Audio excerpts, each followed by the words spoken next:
Hi friends, welcome back to true C K P cell. ನಾನು Chetan C K. ಇವತ್ತಿನ ಈ ಒಂದು ನಿಮಗೆ first P U C annual exam 2026ಕ್ಕೆ ಇನ್ನೇನು ಫೆಬ್ರವರಿಯಲ್ಲಿ ಅನ್ಯುವಲ್ ಎಕ್ಸಾಮ್ ಬರಿತಾ ಇದ್ದಾರಾ. ಆ ಒಂದು ಎಕ್ಸಾಮ್ಗೆ ಅರ್ಥಶಾಸ್ತ್ರ ವಿಷಯದ ಒಂದು ಕ್ವಶನ್ ಪೇಪರು ವಿತ್ ಆನ್ಸರ್ಸ್ ನೋಡೋಣ. ಈ ಒಂದು ಕ್ವಶನ್ ಪೇಪರು ವೆರಿ ಇಂಪಾರ್ಟೆಂಟು. ಯಾಕಂದರೆ ಇದು ಬಂದ್ಬಿಟ್ಟು ನಮ್ಮ ಒಂದು ಬೋರ್ಡರ್ ಬಿಟ್ಟಿರುವ ಶಾಲಾ ಶಿಕ್ಷಣ ಇಲಾಖೆ ಪದವಿ ಪೂರ್ವ ಬೋರ್ಡರ್ ಬಿಟ್ಟಿರುವ ಮೌಲ್ ಕ್ವಶನ್ ಪೇಪರು. ಇಲ್ಲಿ ಯಾವ ರೀತಿ ಪ್ಯಾಟರ್ನ್ ಕೊಟ್ಟಿದ್ದಾರೆ, ಇದೇ ಪ್ಯಾಟರ್ನಲ್ಲಿ ನಿಮ್ಮ ಒಂದು ಕ್ವಶನ್ ಪೇಪರ್ ಇರ್ತದೆ. 100% ಇದೇ ಪ್ಯಾಟರ್ನ್ ಇರ್ತದೆ. ಜೊತೆಗೆ ನಿಮ್ಮ ಎಕ್ಸಾಮ್ನಲ್ಲಿ ತುಂಬ ಕ್ವಶನ್ ರಿಪೀಟ್ ಆಗ್ತವೆ. ತಪ್ಪದೆ ಕೊನೆಯವರೆಗೆ ನೋಡಿ. ಜೊತೆಗೆ ಐಡಿಯಾ ಬರ್ತದೆ ನಿಮಗೆ ಯಾವ ರೀತಿ ಕ್ವಶನ್ ಪೇಪರ್ ಇರ್ತದೆ ಅಂತ. ತಪ್ಪದೆ ಕೊನೆಯವರೆಗೆ ನೋಡಿ. ನಾನು ನಿಮಗೆ ಸಂಪೂರ್ಣ ಪ್ರಶ್ನೆ ಪತ್ರಕ್ಕೆ ಉತ್ತರ ಸಹಿತ ಕೊಡ್ತೀನಿ. ತುಂಬಾ ಇಂಪಾರ್ಟೆಂಟು. ಪ್ರತಿಯೊಬ್ಬ first P U C students ನೋಡಲೇಬೇಕು. ಪ್ರತಿಯೊಬ್ಬರು ನೋಡ್ಕೊಳ್ಳಿ. ಓಕೆ, ಬನ್ನಿ ಇವತ್ತಿನ ಈ ವಿಡಿಯೋನ ಶುರು ಮಾಡೋಣ. ಅದಕ್ಕೆ ಮುಂಚೆ ಯಾರೆಲ್ಲ ಫಸ್ಟ್ ಟೈಮ್ ನಮ್ಮ ಒಂದು ಚಾನಲ್ ನೋಡ್ತಾ ಇದ್ದೀರಾ ಅಥವಾ ಚಾನಲ್ ಕರೋ ಸಬ್ಸ್ಕ್ರೈಬ್ ಮಾಡ್ಕೊಳ್ಳಿಲ್ಲ, ತಪ್ಪದೆ ಹೇಳಿ ಚಾನಲ್ನ ಸಬ್ಸ್ಕ್ರೈಬ್ ಮಾಡ್ಕೊಳ್ಳಿ. ಯಾಕಂದರೆ ನಿಮಗೆ ನಿಮ್ಮೊಂದು first P U C annual exam ಮುಗಿಯುವವರೆಗೆ ಎಲ್ಲ ವಿಷಯಗಳ ಪಾಸಿಂಗ್ ಪ್ಯಾಕೇಜ್ಗಳು, ಸ್ಕೋರಿಂಗ್ ಪ್ಯಾಕೇಜ್ಗಳು, ಫಿಕ್ಸ್ ರನ್ ಪ್ರಶ್ನೆಗಳು, ಅಷ್ಟೇ ಅಲ್ಲದೆ ಎಲ್ಲ ವಿಷಯಗಳ ಕ್ವಶನ್ ಪೇಪರ್ಗಳು ಎಲ್ಲ ಕೂಡ ಇದೇ ಒಂದು ಚಾನಲ್ ಆಗ್ತೀವಿ. ಅವೆಲ್ಲ ಬೇಕು ಅಂತ ಅನ್ನೋರು ಈಗಲೇ ಚಾನಲ್ನ ಸಬ್ಸ್ಕ್ರೈಬ್ ಮಾಡ್ಕೊಳ್ಳಿ. ಕಡ್ಡಾಗಿ ಮಾಡ್ಕೊಳ್ಳಿ. ನೀವು ಮಾಡ್ಕೊಂಡ್ರೆ ಮಾತ್ರ ನಮ್ಮ ಎಲ್ಲ ವಿಡಿಯೋಸ್ ಇರ್ತವೆ. ನೆಕ್ಸ್ಟ್ ನಿಮಗೆ ಆರ್ಟ್ಸ್ ಆಗಿರಲಿ, ಕಾಮರ್ಸ್ ಆಗಿರಲಿ, ಸೈನ್ಸ್ ಆಗಿರಲಿ, ಎಲ್ಲ ಸ್ಟ್ರೀಮ್ನವರಿಗೆ, ಎಲ್ಲ ವಿಭಾಗದವರಿಗೆ ವಿಡಿಯೋ ಆಗ್ತೀವಿ. ಅವು ಬೇಕು ಅಂತ ಅನ್ನೋರು ಇಲ್ಲ ಮಾಡ್ಕೊಳ್ಳಿ. ಮಾಡಿದಾರಾ? ಜೊತೆಗೆ ವಿಡಿಯೋ ಲೈಕ್ ಮಾಡಿಬಿಟ್ಟು ಎಲ್ಲ ಫ್ರೆಂಡ್ಸ್ ಶೇರ್ ಮಾಡಿ. ಯಾರೆಲ್ಲ ಫ್ರೆಂಡ್ಸ್ ನಮಗೆ ಫಸ್ಟ್ ಪಿ ಯು ಸಿಲಿ ಅವರು ಶೇರ್ ಮಾಡಿಬಿಟ್ಟು ಹೆಲ್ಪ್ ಮಾಡಿ, ಖಂಡಿತ ಹೆಲ್ಪ್ ಮಾಡಿ. ಓಕೆ, ಬೈ ನೀವು ಈ ವಿಡಿಯೋನ ಶೇರ್ ಮಾಡೋಣ. ನೋಡಿ, ಅಬ್ಸರ್ವ್ ಮಾಡಿ. ಪ್ರತಿಯೊಂದು ಕ್ವಶನ್ ಇಂಪಾರ್ಟೆಂಟು. ಪ್ಯಾಟರ್ನ್ ಕೂಡ ನೋಡ್ಕೊಳ್ಳಿ. ಯಾವ್ದು ಕ್ವಶನ್ ಕೇಳ್ತಾ ಪ್ಯಾಟರ್ನ್ ನೋಡ್ಕೊಳ್ಳಿ. ಕ್ವಶನ್ ಕೂಡ ನೆನಪಿಟ್ಕೊಳ್ಳಿ. ರಿಪೀಟ್ ಆಗ್ತದೆ ಕ್ವಶನ್ಗಳು ನೋಡ್ತಾ ಹೋಗೋಣ. ಸೊ ವಿಡಿಯೋದ ಕೊನೆಗೆ ಇಂಗ್ಲೀಷ್ ಮೀಡಿಯಂ ಬರ್ತದೆ. ವಿಡಿಯೋದ ಕೊನೆಗೆ ಇಂಗ್ಲೀಷ್ ಮೀಡಿಯಂ ಹಾಕಿರ್ತೀವಿ. ಫಸ್ಟು ಕನ್ನಡ ಮೀಡಿಯಂ ನೋಡೋಣ. ಕನ್ನಡ ಮೀಡಿಯಂ ಆದಮೇಲೆ ಇಂಗ್ಲೀಷ್ ಮೀಡಿಯಂ ನೋಡೋಣ. ನೋಡ್ತಾ ಹೋಗೋಣ. ಒಂದೇ ಮೇಲೆ ನಿಮಗೆ ಭಾಗ ಎಲ್ಲಿ 5 ಮಲ್ಟಿಪಲ್ ಇರ್ತವೆ. ಓಕೆ, ಇದ್ರ ಜೊತೆಗೆ ನಿಮಗೊಂದು ನೀಲಕ್ಷೆ ಬಿಟ್ಟಿದ್ದಾರೆ ಬ್ಲೂ ಪ್ರಿಂಟು. ಅದನ್ನು ಕೂಡ ನಮ್ಮೊಂದು ಟ್ರೂ ಸಿ ಕೆ ಎಜುಕೇಷನ್ ಹಾಕಿರ್ತೀವಿ. ಆ ಚಾನಲ್ ಲಿಂಕನ್ನು ವಿಡಿಯೋ ಕೆಳಗಡೆ ಕಮೆಂಟ್ಸ್ ಕೊಟ್ಟಿರ್ತೀನಿ, ಅಲ್ಲಿ ಹೋಗ್ಬಿಟ್ಟು ನೋಡ್ಕೊಳ್ಳಿ. ಸೊ 2 ಚಾನಲ್ ಕೂಡ ಸಬ್ಸ್ಕ್ರೈಬ್ ಮಾಡ್ಕೊಳ್ಳಿ. ಯಾಕಂದರೆ ನಿಮಗೆ ನೆಕ್ಸ್ಟ್ 2 ಚಾನಲಲ್ಲಿ ಕವರ್ ಮಾಡ್ತೀವಿ ವಿಡಿಯೋಗಳನ್ನು. ಒಂದೇ ಚಾನಲ್ ಕವರ್ ಮಾಡೋಕ್ಕಾಗೋದಿಲ್ಲ, ಎಲ್ಲ ಕವರ್ ಆಗೋದಿಲ್ಲ. ಆದ್ದರಿಂದ ಆ ಒಂದು ಚಾನಲ್ ಕೂಡ ಸಬ್ಸ್ಕ್ರೈಬ್ ಮಾಡ್ಕೊಳ್ಳಿ. ಲಿಂಕು ಕಮೆಂಟ್ಸಲ್ಲಿ ಇರ್ತದೆ, ತಪ್ಪದೆ ಮಾಡ್ಕೊಳ್ಳಿ. ಓಕೆ, ಜೊತೆ ಚಾನಲ್ ನಿಮಗೆ ಕನ್ನಡ ಹಾಕಿದೆ, ಇಂಗ್ಲೀಷ್ ಹಾಕಿದ್ದೀನಿ, ಆರ್ಟ್ಸು, ಕಾಮರ್ಸ್, ಸೈನ್ಸು ಎಲ್ಲ ಹಾಕಿರ್ತೀವಿ. ಕ್ವಶನ್ ಪೇಪರ್ಗಳನ್ನ ನೋಡ್ಕೊಳ್ಳಿ ಚೆನ್ನಾಗಿ. ಅದೇ ರೀತಿ ಕ್ವಶನ್ ಪೇಪರ್ ಬರ್ತಾ ಇರ್ತವೆ. ನೋಡ್ತಾ ಹೋಗೋಣ. ಭಾಗ ಎಲ್ಲಿ ನಿಮಗೆ 5 ಮಲ್ಟಿಪಲ್ ಕ್ವಶನ್ ಇರ್ತವೆ. ಒಂದೇ ಮೇಲೆ ನಿಮಗೆ 5 ಮಲ್ಟಿಪಲ್ ಅಂದರೆ ಸರಿಯಾದ ಉತ್ತರವನ್ನು ಆರಿಸಿ ಬರೆಯಿರಿ. ಪ್ರತಿಯೊಂದಕ್ಕೂ 1 ಅಂಕಗಳು. Multiple choice sense. ಒಂದೇ ಕ್ವಶನ್ ನೋಡಿ. ನೀವು ಉದ್ಯೋಗದಲ್ಲಿದ್ದು ಸಂಭಾವನೆಗಾಗಿ ಕೆಲಸ ಮಾಡುತ್ತಿದ್ದಾರೆ, ನಿಮ್ಮನ್ನು ಹೇಗೆನ್ನುವರು. ತುಂಬಾ ಈಸಿ ನೋಡಿ. ನೀವು ಉದ್ಯೋಗದಲ್ಲಿದ್ದು ಸಂಭಾವನೆಗಾಗಿ ಕೆಲಸ ಮಾಡುತ್ತಿದ್ದಾರೆ, ನಿಮ್ಮನ್ನು ಹೇಗೆನ್ನುವರು ಏನಂತ ಕರೀತಾರೆ? ಆಪ್ಷನ್ ಸಿ, ಉದ್ಯೋಗಿ ಅಂತ ಕರೀತಾರೆ. ಉದ್ಯೋಗಿ ಅಂತ ಕರೀತಾರೆ. ನೋಡಿ, ವಿಡಿಯೋದ ಕೊನೆಗೆ ಇಂಗ್ಲೀಷ್ ಮೀಡಿಯಂ ಇರ್ತದೆ, ಅದು ನೋಡ್ಕೋಬೋದು. ಯಾರು ಇಂಗ್ಲೀಷ್ ಮೀಡಿಯಂ ಇದ್ದೀರಾ ಕೊನೆಗೆ ಇರ್ತದೆ ಕ್ವಶನ್ ಪೇಪರು. ಮೊದಲು ಕನ್ನಡ ಮೀಡಿಯಂ ನೋಡೋಣ, ಆಮೇಲೆ ಇಂಗ್ಲೀಷ್ ಮೀಡಿಯಮನ್ನು ಕವರ್ ಮಾಡೋಣ. ಇನ್ನು ಕ್ವಶನ್ ನಂಬರ್ 2, ವ್ಯಾಪ್ತಿಯು ಕೊಟ್ಟಿದ್ದಾರೆ. ಏನಾಗ್ಬೋದು ವ್ಯಾಪ್ತಿಯು? ಸರಿಯಾದ ಉತ್ತರ ಆಪ್ಷನ್ ಎ ಆಗ್ತದೆ. ಅತಿ ದೊಡ್ಡ ಮತ್ತು ಅತಿ ಚಿಕ್ಕ ಪ್ರಾಪ್ತಾಂಕದ ನಡುವಿನ ವ್ಯತ್ಯಾಸವಾಗಿದೆ. ಪ್ರಶ್ನೆ ಸಂಖ್ಯೆ 3, ಶತಾಂಕಗಳು ವಿತರಣೆಯನ್ನು ಎಷ್ಟು ಸಮಭಾಗಗಳಾಗಿ ವಿಭಾಗಿಸುತ್ತದೆ? ಎಷ್ಟು ಸಮಭಾಗಗಳು? ಉತ್ತರ ಆಪ್ಷನ್ ಎ ಆಗ್ತದೆ, 100 ಸಮಭಾಗಗಳು. ಪ್ರಶ್ನೆ ಸಂಖ್ಯೆ 4, ತಪಸ್ ಮಜುಮ್ದಾರ್ ಸಮಿತಿಯು ಶಿಕ್ಷಣಕ್ಕಾಗಿ GDPಯ ಎಷ್ಟರಷ್ಟು ವೆಚ್ಚ ಮಾಡಬೇಕೆಂದು ಅಂದಾಜು ಮಾಡಿದೆ? ಎಷ್ಟರಷ್ಟು? ಆಪ್ಷನ್ ಬಿ, 6% ಆಗ್ತದೆ. 6% ಆಗ್ತದೆ.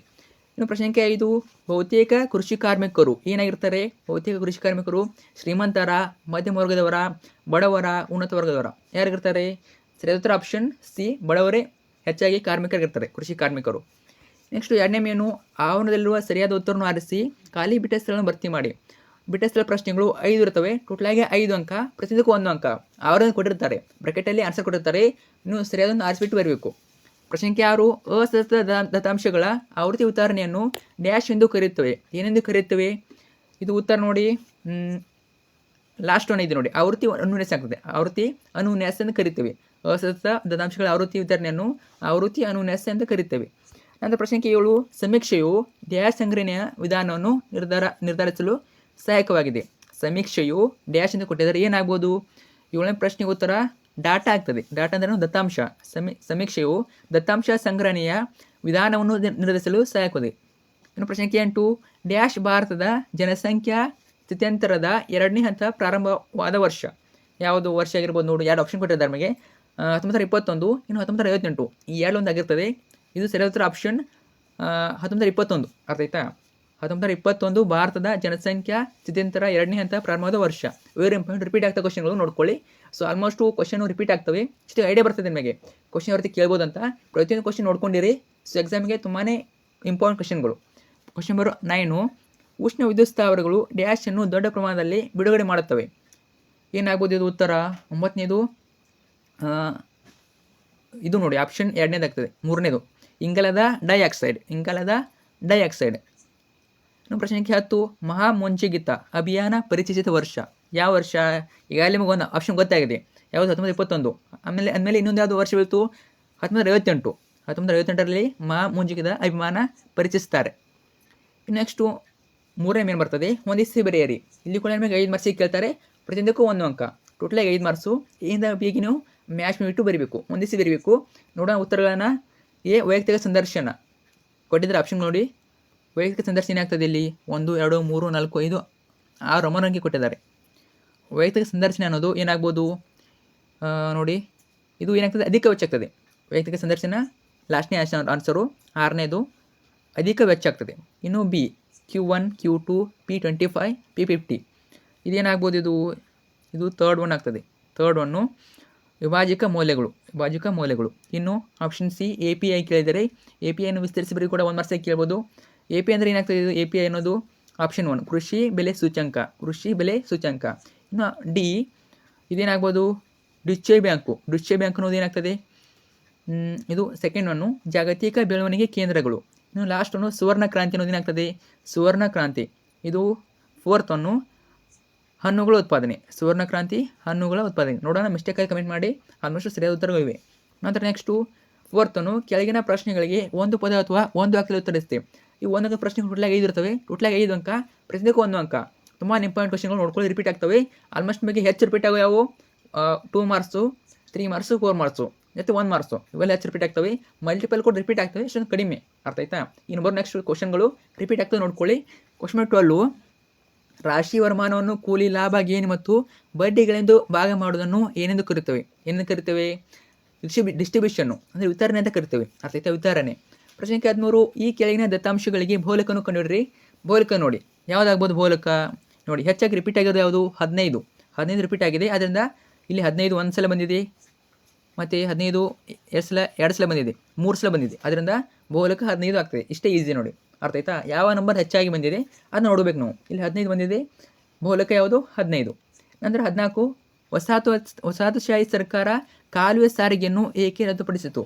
ಇದನ್ನು ಕಮೆಂಟ್ ಮಾಡಿ. ಇದನ್ನು ನೀವು ಕಮೆಂಟ್ ಮಾಡಿ. ಸೊ ನೋಡೋಣ ಎಷ್ಟು ಜನ ಕಮೆಂಟ್ ಮಾಡ್ತಾರಂತ. 14ನೇ ಪ್ರಶ್ನೆಗೆ ಉತ್ತರ ನೀವು ಕಮೆಂಟ್ ಮಾಡಿ. ಇನ್ನು ಪ್ರಶ್ನೆ 15, IBRDಯನ್ನು ವಿಸ್ತರಿಸಿ. ಉತ್ತರ ಹೇಳ್ತೀನಿ ನೋಡಿ. International bank for reconstructional and development ಇಷ್ಟು ಕರೀತಾರೆ. ಅರ್ಥ ಆಯ್ತಾ? IBRD. ಇನ್ನೊಮ್ಮೆ ಹೇಳ್ತೀನಿ ನೋಡಿ, international bank for reconstructional and development. ನಾವು ಕ್ವಶನ್ ನಂಬರ್ 16, ಶಿಶು ಮರಣದ ದರದ ಅರ್ಥ ನೀಡಿ. ನೋಡ್ಕೊಳ್ಳಿ, ಇದಕ್ಕೆ ಆನ್ಸರು. ನಿಮಗೆ ಉತ್ತರ ಗೊತ್ತಿದೆ ಕಮೆಂಟ್ ಮಾಡಿ. ನೆಕ್ಸ್ಟು ಭಾಗ ಬಿ ಬರ್ತದೆ. ಭಾಗ ಬಿ 5ನೇ ಮೇನು, ಈ ಕೆಳಗಿನ ಯಾವುದಾದ್ರೂ 3 ಪ್ರಶ್ನೆಗೆ 4 ವಾಕ್ಯದಲ್ಲಿ ಉತ್ತರಿಸಿ. ಪ್ರತಿಯೊಂದಕ್ಕೂ 2 ಅಂಕಗಳು. 2 ಅಂಕದ 3 ಪ್ರಶ್ನೆ ಬರಬೇಕು. ಟೋಟಲಾಗಿ 6 ಅಂಕ, ಪ್ರತಿಯೊಂದಕ್ಕೂ 2 ಅಂಕ. ಅರ್ಥ ಆಯ್ತಾ?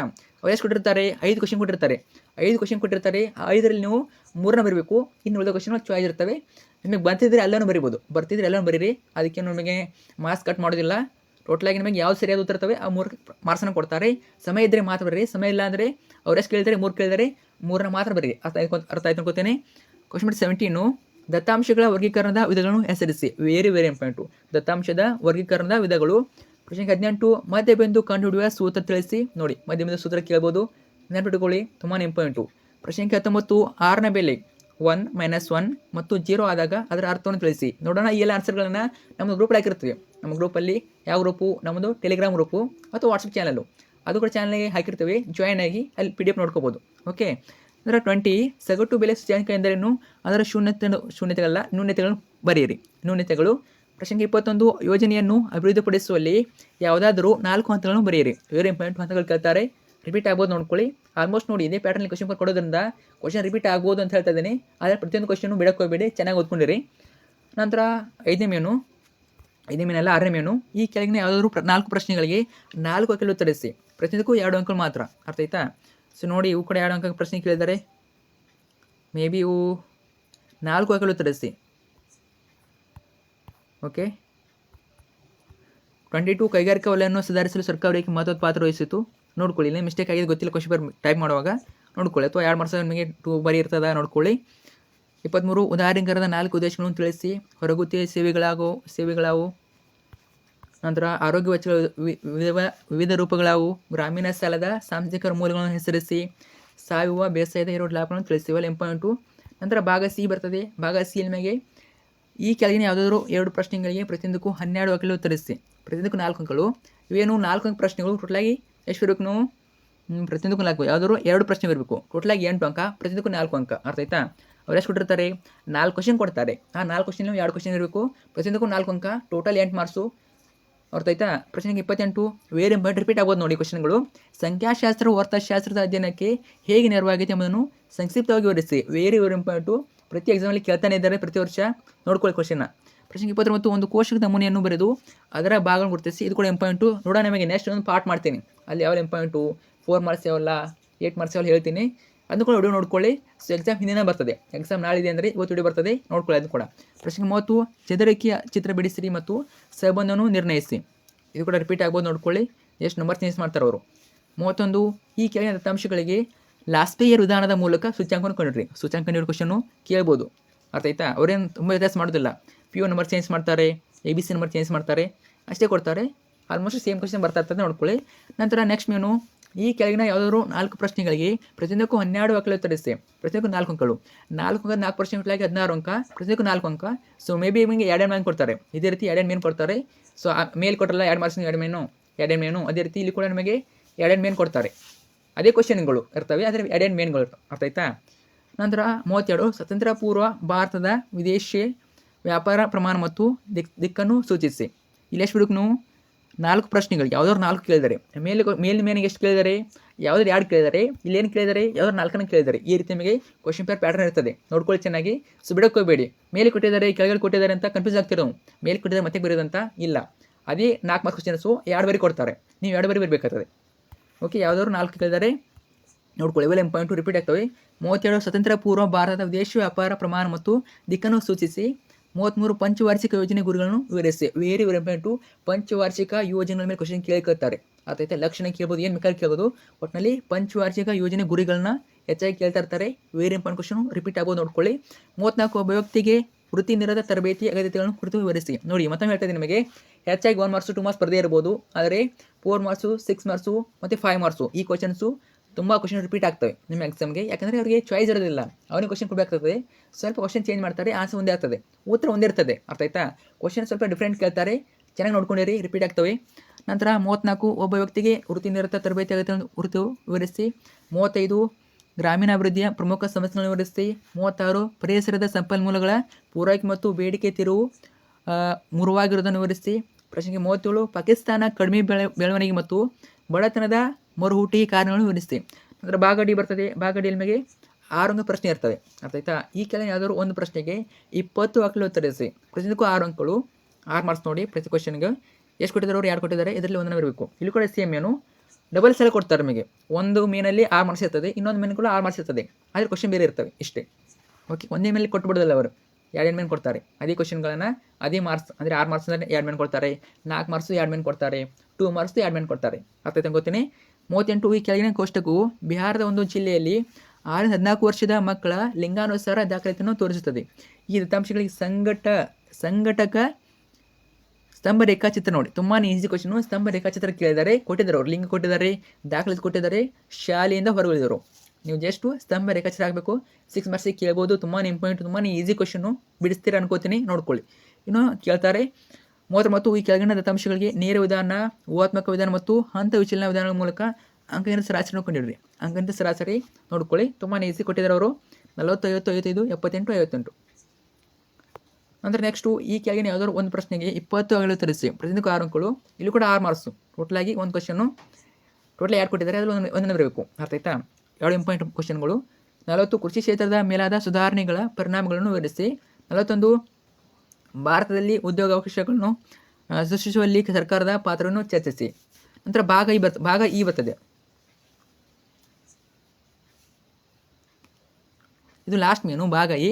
ಇಲ್ಲಿ ನಿಮಗೆ 5 ಮಾರ್ಕ್ಸ್ ಕ್ವಶನ್ಸ್ ಇರ್ತವೆ. ಅರ್ಥ ಆಯ್ತಾ? ಟೋಟಲಾಗಿ 2 ಬರಬೇಕು. ಈ ಕೆಳಗಿನ ಯಾವುದಾದ್ರು 2 ಕಾರ್ಯಭಾರ ಮತ್ತು ನಿಯೋಜನೆ ಆಧಾರಿತ ಪ್ರಶ್ನೆಗೆ ಉತ್ತರಿಸಿ.